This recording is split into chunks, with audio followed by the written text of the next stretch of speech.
هی مارکوس، چطوری؟ چه خبر مرد؟ تو پمپ بنزین چی کار میکنی؟ رابرت، یه مشکلی هست. خدای من، بازم یه مشکل. چی شده؟ چه مشکلی؟ من اشتباهی توی باک تویوتا کمری خودم شیر کمتر به 1% ریختم. تو یعنی الان باکتو به جای بنزین با این شیرایی که اینجاست پر کردی؟ باورم نمیشه. یعنی به جای بنزین از این شیرای پرچرب تو باکت ریخت؟ شیر کمتر به 1%. خیلی خب، متوجه. بهتر از پرچرب 3%. فهمیدم، ولی میخوام ایشلم رابرت. خب میدونی چیه رفیق، من اگه جای تو بودم ترجیح میدادم تو باکم به جای شیر بنزین بریزم.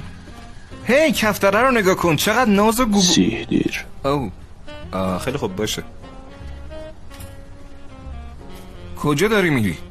هی صبر کن چی کار داری میکنی؟ چرا اونو کشتی؟ اون فقط یه کفتر بود، اصلا کاری به کار ما نداشت.